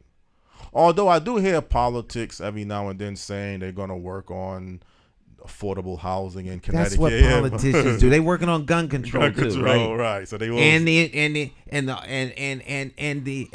global warming, as though they actually have a capacity to do anything about it. Right. But it sounds good. Right. Politicians like that kind of stuff. Well, I'm telling you, Stan, you don't want to get caught up in the bureaucracy when you start to have to deal with the housing authorities, waiting lists, red tape process. I mean, that is just Unfortunately, if there are more people that need housing than there are houses, you're going to get caught up in the red tape of a waiting list. If you want to be on the waiting list, then you're on the waiting list. Right. So that means someone has to move out before you can move in. One of 700 people can move in. That's my point. That I think personally, housing is one of the biggest issues. So what is the solution? It's an issue. Well, but people are building. Focus on the issue. Well, what is the solution? Well, the solution is there is planning and building. It just takes time. You just can't build a development of housing. You know, the new village at Park River or the Westbrook Village, there is a building plan that they're building housing. Right. You just can't get everything built just like that. And those houses are not being built for the poor. Right. Well, let's just keep it 100. Right. So you still have a problem where folk gonna stay. Well, if you need to increase, we get into this constantly. Okay, they're not building housing for the poor. They may have some set aside housing of affordable rate, but that's not the norm, though. That's a small percentage. Right, and the dirty little secret is that most set aside housing for the poor will never be occupied by the poor because the construction of said set aside housing doesn't meet the HUD qualifications for the poor. For the poor. So they're not building houses for the poor. Yeah. They're gaming people. Right. Okay. They use the terminology affordable housing, affordable rate, but you can call it whatever that you want to call it. There's a difference between affordable housing and housing that people can afford. Right. See, words mean things. And these words are used on purpose. So if we're going to talk about housing people can afford, that's a whole nother subject. And that's attainable if that's what you're intentional about doing. See, the problem is that there is a group of individuals or forces that don't want housing for the poor here. Right. Let's just keep it real. Then we can actually start to work on a fix. But as long as people are playing this game, there will never be a solution because you're not trying to resolve the real problem. Well, the problem that they'll try to convince you in, and you'll come to some realization at some point, is I got to just make more money because I can't wait for affordable housing to be built that fits whatever particular low income area or low income status of people that you have. So the red tape of waiting lists, Section 8 housing vouchers, and all of these other issues is just going to be like going through a 1,000,000-mile process because you're going to find instantly a Section 8 housing voucher is going to have 2,000 people, a 5 to 10 year process. Right. So now that you got the voucher, you ain't no one take it. Right. Okay. So it's when you're intentional about a thing, a thing can be done. Yeah. And people just have to be a little bit more honest about what it is they're doing if they really want, if there's going to be some fixes. Because people will talk all kind of game. Yeah, well, the people I'm looking to book is actually working on building. I mean, it's a developer. He has a proven track record. They still got to go through a process to get things to the next phase. So I'm not going to put him in. Is he here in Hartford? Yes, he is. Well, not Hartford, but he's in Connecticut. Is he looking to build in Hartford? No. Okay. But close to Hartford. So he may eventually come to Hartford, but it's not initially in Hartford right now. Okay. So he's going to talk about the process and what goes into this. Yes, as a developer. I guess but I mean, he can still obviously answer trends. I mean, he's focusing on affordable housing, though. He wants to develop more affordable housing. Now, when you say, "Oh well, I can't wait till he comes," because I want to know if affordable housing is something that people gonna rent, or is it affordable housing that people can then in turn purchase? Well, no, this is going to be the rent. From what I've been able to talk to him about, it's more of the rental market. All right, so he's looking to get into the rental market. He's either going to develop units that someone can then come in and purchase this building after he finishes developing it, or he himself is going to be that person. But the return on the investment is a renter, like a long-term subscriber that every month they're going to cut a check for $2,000, $1,800 every month. for the foreseeable future. If they move out, someone else will move in. Right. That's how they make their money. Right. A never-ending stream of money. Now, do you want to empower these people so that they can become independent homeowners, taxpayers who have a vested interest in the community? Because you hear people say that, but then there's no new individual housing units that are coming online. Yeah, for homeowners. For the most part, there are some, but they're few and far between. They're building way more apartments. Mm-hmm. That's true. They're converting everything downtown into apartments. Right. I agree with that. If business were to come back, where would then business go? Mm-hmm. There's no space anymore. There's no more space for them. Right. So they won't be coming to Hartford. Well, again, we're not going to regionalize the area anytime soon. So we've talked about that. I think East Hartford has some potential. Let's see what they do with the demolition first. Like you say, everybody can't live in one particular area. So, if East Hartford is looking to do some things in the future, it looks like to me from what I was able to read about the East Hartford plans that they're going to look, and it looks like it's going to be apartments too, though. I didn't see too much about building homes neither. So that still could be another issue. East Hartford, you do have kind of similarities to Hartford. If you really look at the income level, according to the report, I think it's 18 square miles. There's apartments in East Hartford. There's a lot of renters in East Hartford.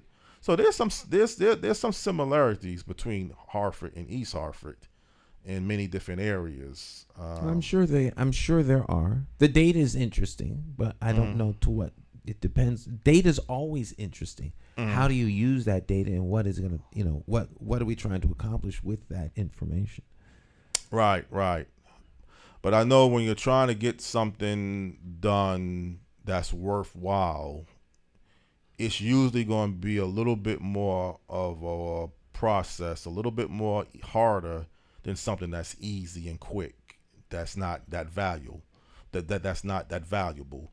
So if you want to bring in legitimate businesses, you want to create home ownership in communities, you're going to find the process is going to be a little bit more longer most times than something that's not worthwhile. By definition of what you're saying, that is obviously true.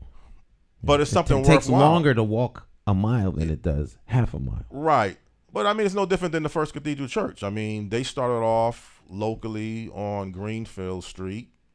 It seemed like it's easy now that, you go out to Bloomfield and they have the state-of-the-art church, land space and everything. But I'm pretty sure there was a waiting process, some hurdles that Bishop Bailey had to go through. Yeah, make the vision something that could be realized. Mm-hmm. But it's easier now, I would assume. It's finished now. It's finished. But it's a historical fact. But for them to do other things, I think it's more easier now for them if they want to expand something beyond what they already have. I can't speak to that because I don't know what their plans are, and I don't know what it is that you're referring to in terms of them expanding. It may be or it may not be because they have opportunities extended to them because of the things that they have. Right. But that does not automatically translate to easy. Okay. It could be more difficult. More difficult. Right. Because First Cathedral's going on 20 years? Mm-hmm. At least. But they're not struggling. See, you got local. Well, I don't know whether they're struggling or not. It don't look like it. Looks are very deceiving. They Right. gotta replace that parking lot soon. Okay. And the roof. Okay. And the HVAC system. Uh-huh. And all the carpet. That's true. You see, you have a facility that size requires maintenance, ongoing, and then major maintenance. Right. So looks can be deceiving. Right. They got a parking lot. If you repair that whole parking lot, you're talking upward to $1 million. That's not gonna come out of thin air. Right.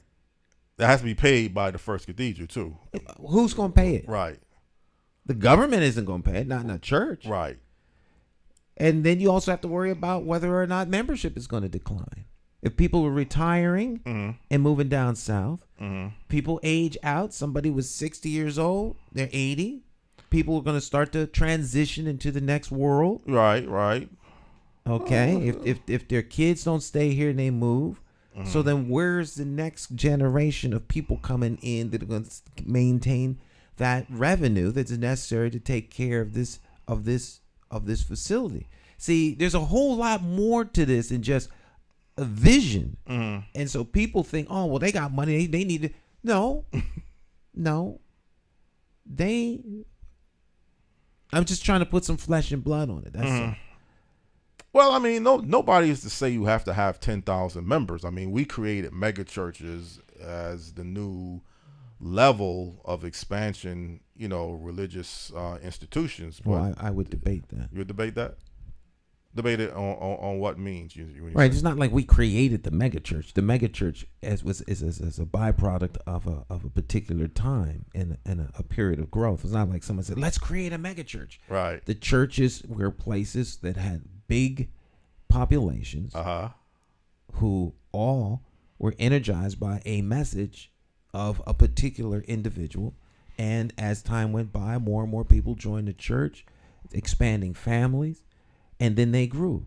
And then you have the decline of the megachurches, where folks lost their big shine, their magnetism to draw people started to decline, and folks started leaving them. Right. So, there are waves of activities that happen. Times change. Well, sometimes people, religious institutions get criticized. Some people have issues with organized religion. As is their right. They're right. You're going to have good and bad in anything. You're going to always have some issues that people may have that they're not in favor of. But usually the good should outweigh the bad. But again, whatever works for you, if you're not satisfied, that's where you get into freedom of speech. Who are you to say churches should not have to pay taxes? I mean, you see, when you start dictating certain changes. Well, churches don't pay taxes. Right. But if some people start to advocate, well, how can we get out of this church and state model? How can now are churches really businesses? Or they're really, I think that's that's a fair discussion. Anyone can feel any way they want. I don't have a problem with how anybody feels. Right. Their desire to feel a certain way has no bearing on me whatsoever. The problem comes when I start to adjust myself to how they feel. That's when the problem sets in, and that's not their problem. That's my problem. Right. See, once you surrender sovereign authority of your own head, you're in trouble. Yes. You let other people influence how you think, what you do, how you respond, and they'll have you jumping all over the place. What they think doesn't matter. I'm very respectful of how other people think, but because they think a particular way, don't amount to hell with beans. Well, just like me telling you, I think housing is the most important issue, but I can't. That's just my opinion. I mean, I could be wrong. You say. I don't think you're wrong. I think to you it is an important issue, which means it has merit and should be looked at. That doesn't necessarily mean that housing is the most important issue on a scale of things that are important. Okay. And even if it is important, what is our capacity to attack the problem that you are identifying? Every problem that is presented, while it may have a solution, may not be there may not be a practical fix. Right. We need to fix the Fukushima power plant in Japan, but it ain't gonna get fixed. Right. They're working on it as we sit here and talk. Well, and they will be for the next foreseeable future. Well, probably like you say, look at what is more durable to be fixed. If housing is more of a challenge to resolve, then maybe the economy is a little bit more of an easier challenge. Maybe focusing on the economic structure. There seems to be that's a heavy lift. That's a heavy lift too, though. Because the economy is not something somebody sits down in the room and says, you turn on the red switch and the economy will be fixed. There are a lot of things that cause the economy to be up or down. We're coming out of a pandemic. They shut the entire planet down. They broke the commerce machine. Right. So that's a pump that needs to be primed, and it may not ever get back to where it was. or when it comes back, it's going to be totally different. These are the things that people need to think about before they do them, not after. Right. Well, the economy, I mean, when I say the economy, sometimes it could be working towards building something with your dollar. And then that's another issue, too, because everybody's not going to work together with your money. You know, we can build our own economy, you know, but again, convincing everybody to participate and invest in your money together, building something together, it's just, you takes a trust factor that many people don't have. It takes dedication. It takes commitment. I mean, same thing. So, you know, we got a situation, if we're going to be honest, then,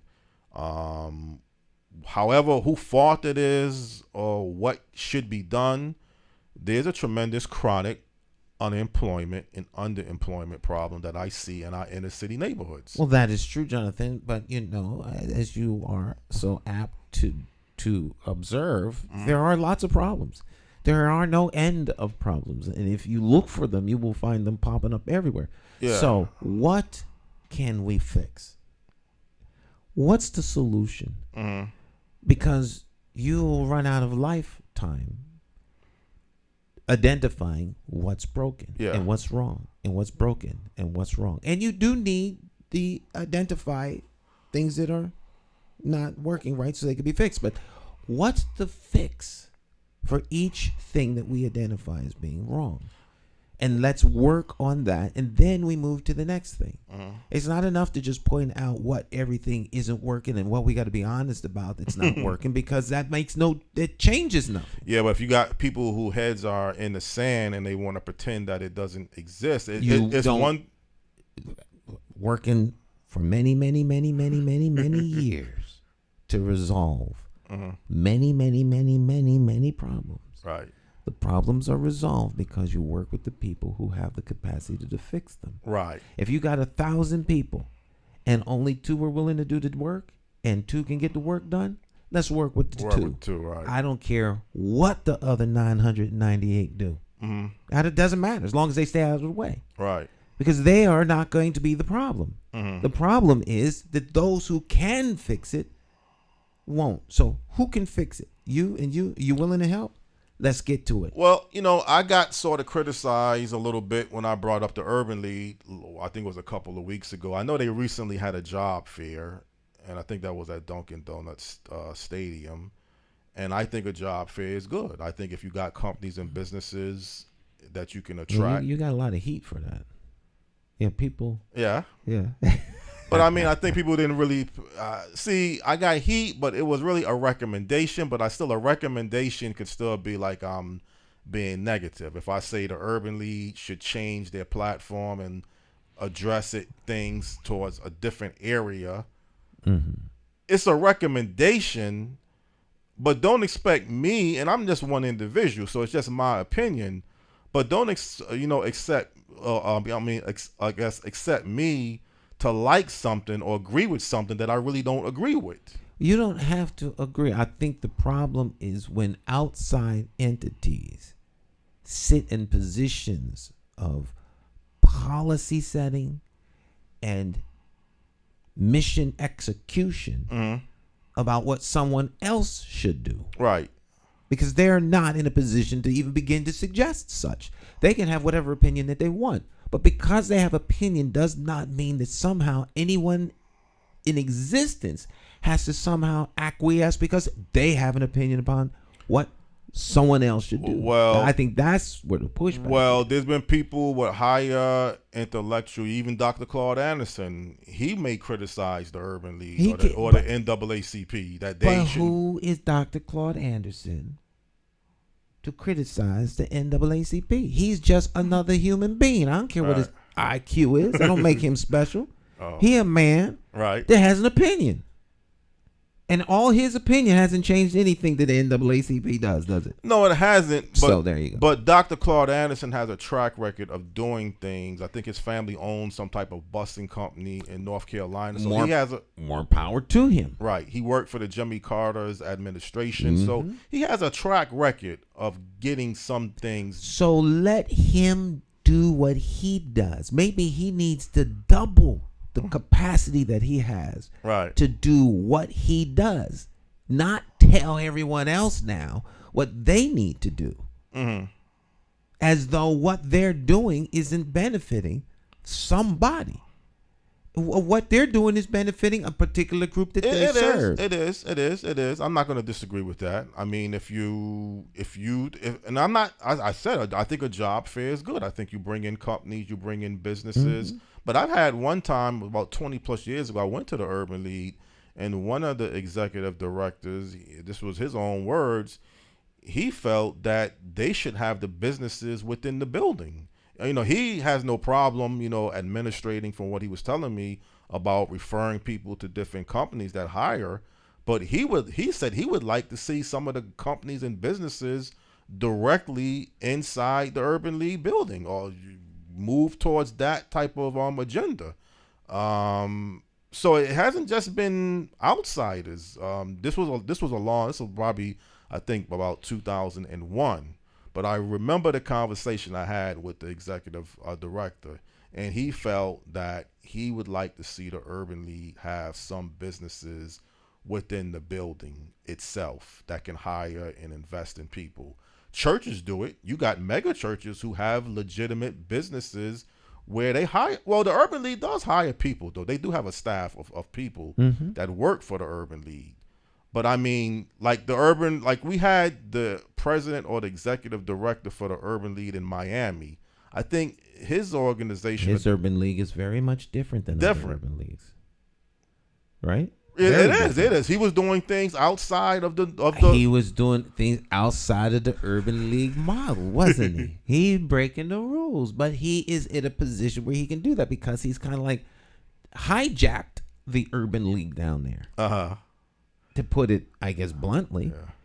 And he's been very successful. Right. He also is a very big, powerful individual for putting people into political office. Right. And steering the vision and direction of a whole community. And being that anchor upon which all those other things come to pass. And he's building a succession plan. Well, for people to come in behind him and carry the torch forward. And he's a millionaire too. But see, I think and he said that was his own word. Right. So he is not the standard. He's in essence gone rogue. Yeah. Well, I mean, I would like to look at. I guess you can look at his results of what the Urban League exists, of what he's doing in Miami, comparable to other places that's doing something the traditional way. But he was kind of following the same footsteps as Dr. Claude Anderson, because he had even mentioned on his show, I think I asked him, I said, you sound just like Dr. Claude Anderson. And I think he knows Dr. Claude Anderson. I recall, I think he knew him well. Well, so... Right, so maybe him and Claude Anderson went out to dinner and Dr. Anderson put a little couple Anderson drops in his drink, and he came out with a new mind. A new mind. So who knows? However... he is off mission from what the league would normally be doing, it would seem. Right? There's a mission. You stay true to the mission. You want to change the mission? That's cool. But the mission doesn't change because some outside critic says it should change. The job of the director is to keep that task present and on mission. But from what I understand, the Urban League is really is like an economic institution. Their main focal point is dealing with economic and everything that's circulated. Why don't you call the Urban League guy back up and have him come back in? Yeah, I was just thinking of, you mean the one from Miami? From Hartford. Oh, from Hartford. Right. Yeah, but I don't know if I'm going to hear anything differently than what I heard the last time. I mean, from what I'm looking, well, so you're right. The bottom line is you should look for an entity that serves your purpose, not reassign everyone's mission. The mission assigner. But see, here's where we're still missing. You can call it an outsider's point of view, and maybe I should just try to rally more people. I could be totally wrong. Yeah, I could say, why don't other institutions advocate that some of our urban lead offices and other nonprofits start CRT. Are you satisfied with how CRT is running? The executive directors making $300,000+. The Meals on Wheel drivers are making below minimum wage. I mean, isn't there some imbalance? I know he has the executive director. I don't know how much the executive director he's making CRT, a six. If he's making six figures, then he's worth it. He's worth it. Right. So CRT, from what put you on the spot. I mean, I can say CRT mission has changed from when Kerry Sachs and Perry and other people started that organization back in the 60s. The mission changed because people who run CRT changed the mission. I don't have a problem with people changing their mission. Okay. That's not within my purview. Okay. I do know that good management is worth every penny that they get, that they are paid. Now, replace him with someone else and they may be out of business in a year and a half. Right. Then the guy who's making how much driving the truck won't have a job. Right. And the people who are being helped by their after this program or that program or this program, all of those programs need leadership and someone who has the connections and the key relationships to move their agenda forward in light of the competing interests that want access to the same resources they want. That's why he gets paid the big money. So folk are quick to criticize the big money, but they don't know what he actually has to go through to earn that money and to keep those doors open, to make sure that everybody goes home with a paycheck at the end of the week so they can feed their families. See, that's why he gets paid the big money. Well, so people want to criticize the CEO, but then let me utilize me into CRT because I think I can say this. My godparents were good friends with people who work for CRT. So I was raised by godparents, and I know a lot about CRT because I knew people that worked there. In the past, I've gone through CRT for a few issues here and there, and I've walked away somewhat dissatisfied. Now, when I was a child growing up, and I was different because I didn't have adult responsibilities, so it's a different era that I'm talking about. But still, knowing people that I knew that used to work at CRT, knowing my godparents and my mother, if they had any issues, they can contact this person at CRT and they could get some things done. Maybe that's just favoritism or whatever you want to call it. And CRT has not been, let's say, I mean, I think the goal was at some point, and it's not fair to put it on CRT or even put it on the Urban League, was these were programs to try to address poverty in your city. And it's unfair to say, okay, has poverty really been eradicated? Has it really been dramatically reduced through the whereabouts of certain anti-poverty agencies like CRT or the